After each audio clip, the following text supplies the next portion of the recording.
ओम श्री परमात्मने नमः।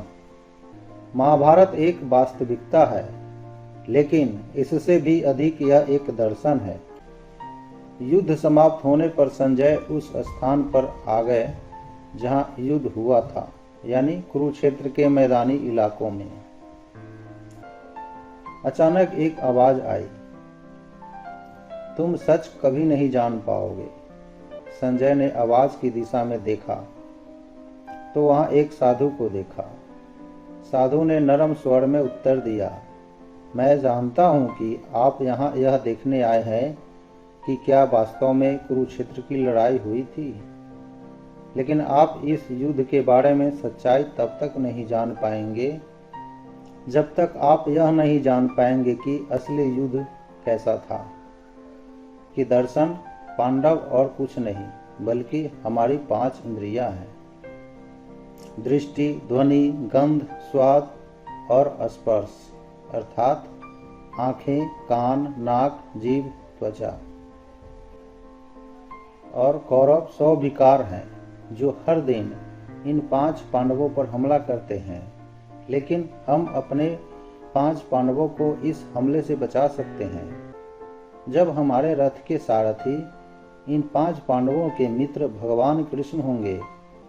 भगवान श्री कृष्ण हमारी आंतरिक आवाज, हमारी आत्मा, हमारे मार्गदर्शक प्रकाश हैं। अगर हम श्री कृष्ण को सुन रहे हैं तो हमें चिंता करने की कोई बात नहीं है। संजय को अब बहुत अर्थ समझ में आ गया था, लेकिन उन्होंने फिर पूछा, तो कौरव दुष्ट थे? तो गुरु द्रोणाचार्य और पितामह भीष्म के उनके पक्ष में लड़ने का क्या मतलब है? इसका मतलब है कि जैसे जैसे आप बड़े होते हैं, बड़े लोगों के प्रति आपकी धारणा बदल जाती है। जब आप छोटे होते हैं तो आपको लगता है कि वे परिपूर्ण हैं, लेकिन जैसे जैसे आप बड़े होते जाते हैं, आपको उनमें खामियां दिखाई देने लगती है और एक दिन आपको निर्णय लेना होता है। यह जरूरी है कि हम इन बड़ों की बातें सुने या नहीं, वे हमारे लिए फैसला करें या हम खुद फैसला करें। इसलिए धर्म के ऐसे संकट में श्रीमद् भागवत गीता की शिक्षाएं महत्वपूर्ण हो जाती है। कर्ण 5 इंद्रियों की तरह हमारा है, वह हमारा हिस्सा है, लेकिन उन 100 दोषों का समर्थन करता है। यह कर्ण हमारी अपनी इच्छाओं के अलावा और कुछ नहीं है। इसे हम इच्छा के तौर पर जान सकते हैं। ये हमारे हैं, लेकिन वे 100 विकारों के मित्र हैं। पश्चाताप जैसे कर्ण को हो रहा है और कारण बताता रहता है कि वह विकारों का समर्थन क्यों कर रहा है।